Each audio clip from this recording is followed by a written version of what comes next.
Today, we're not just going to talk about pullback trading. We're going to dissect it, understand it at a granular level, and learn how to trade it like the institutions do. Have you ever wondered why you get stopped out during a retracement even though you thought you were in the trend? The answer is simple. You're not trading with smart money. This masterclass will show you how to position yourself with the institutions, catching those precision pullback entries that are rarely discussed. By the end of this session, you'll know the phases of market movement, the key factors for filtering out false pullbacks, and exactly where and how to enter your trades with confidence. Let's dive in. Before we dive into the pullback strategy, we must first establish a solid understanding of market structure, because without it, identifying high-probability pullback entries becomes nearly impossible, and traders risk entering positions prematurely or hesitating at the right moment. Price does not move in a straight line. It moves in a sequence of impulsive and corrective phases, forming a structural flow of higher highs and higher lows in an uptrend or lower highs and lower lows in a downtrend. These phases are not random fluctuations. They are the direct result of institutional order flow, liquidity grabs, and smart money positioning. Understanding these movements allows us to align with the dominant trend, anticipate where price is likely to react, and position ourselves at the most precise entry points during a pullback. So before we execute the strategy, let's break down the structure of how price develops through these phases.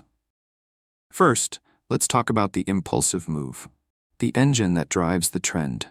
An impulsive move is a powerful, decisive move in one direction. You can identify it by large-bodied candles, rapid price advances, and the breaking of key structures. Next, we have the corrective move, the pullback. Unlike the impulsive phase, the pullback is a period of consolidation, a brief pause where liquidity is gathered. This is not a reversal. It's simply the market taking a breath before continuing the trend. During a pullback, you'll notice smaller candles, reduced volume, and a gradual retracement of the impulsive move. Smart money is patiently waiting, allowing weaker traders to exit while they prepare to add to their positions at a discount. Key factors to consider before trading a pullback. Before you jump into a pullback trade, there are critical factors to verify. If any one of these is missing, you may be stepping into a trap. Factor 1. The pullback must come after a robust impulsive move. Without that strong initial push, the retracement lacks credibility. Remember, a weak trend results in a weak pullback. Always confirm that the preceding move exhibited significant volume, large candle bodies, and clear structure breaks. Factor 2. Decreasing momentum of price movement or volume. The momentum during the pullback should be noticeably lower than that of the impulsive move. If the pullback occurs with strong momentum or high volume without decreasing, you might be looking at a reversal instead of a retracement. Observe the candlestick sizes, the speed of the pullback, and the volume profile. A healthy pullback is gentle and measured, a clear sign that the market is pausing, not reversing. Next, zones for high-probability pullback trades. Now that you know what makes a pullback valid, let's pinpoint exactly where these high-probability setups occur. 1. Fibonacci retracement levels. Fibonacci retracement levels are more than just popular indicators. They represent natural areas where the market often finds support or resistance. Specifically, the 50%, 61.8%, and 78.6% levels are where many institutional orders are placed. When a pullback hits one of these zones, especially when multiple key levels converge, it's a strong sign that smart money is waiting to enter. And the level which market reacts to is determined by the strength of the trend. When volatility or volume is high, market is likely to react from the 50% or 61.8% Fibonacci level, and when its average market will tend to react from the 78.6% level often. 2. Order blocks and institutional demand or supply zones. Order blocks are the last bullish or bearish candles before a major impulsive move. These represent areas where large institutions executed orders, leaving behind residual liquidity. When price retraces to an unfilled order block, it is often a sign that smart money is accumulating or distributing. Identify these blocks by spotting areas where price stalled before its next aggressive move. They're your blueprints for high-probability entries. 3. Previous resistance turned support, vice versa, and flip zones. Perhaps one of the most underappreciated concepts and my favorite in pullback trading is the idea of a flipped zone, where previous resistance becomes support or vice versa. This concept is quite broad. We will look into it the best way we can briefly, as I don't want this video to be extremely long. This isn't just a technical level, it's a behavioral marker. When price retests a support to resistance flipped level, it confirms that market sentiment has shifted and that smart money is in control. Retail traders often misread these signals and chase breakouts. Instead, wait for the retest, then enter on the confirmation. Please note the difference.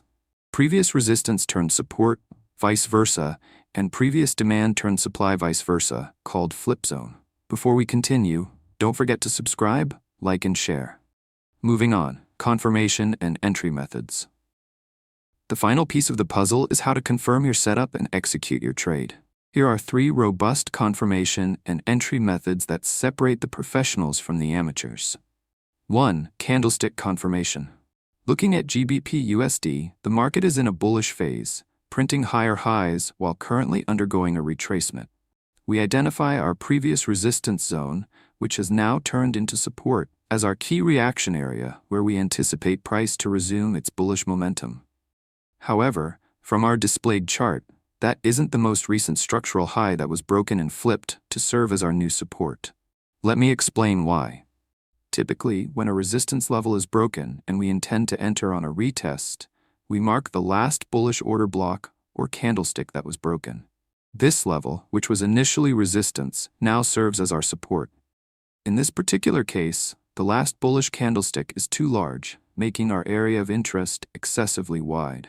To refine it, we narrow down the zone by identifying the order block that formed the lowest price level before the break of structure. Additionally, we give priority to the area where price has historically shown the most reactions, confirming its significance as a valid point of interest, POI. That is how we establish our POI. Once price mitigates our POI, we transition to a lower time frame. However, when using candlestick confirmation, we should avoid dropping too low in time frame selection. The ideal approach is to use a time frame that is a reasonable fraction of the one on which the initial analysis was conducted, preferably half. In this case, we shift to the 30-minute time frame. On the 30-minute chart, we only focus on 2 high-probability candlestick patterns: pin bars and engulfing candles. Moving on. On the 30-minute time frame, we spot a hammer candlestick formation, providing us with a clear entry opportunity. If your risk management plan allows, you can enter immediately, placing your stop loss below the low of the POI. Your take profit target should be the next major structural level, and you can apply a trailing stop to maximize potential gains. 2. Trendline break and liquidity sweep. Let's use the same GBP/USD setup to illustrate this confirmation and entry approach.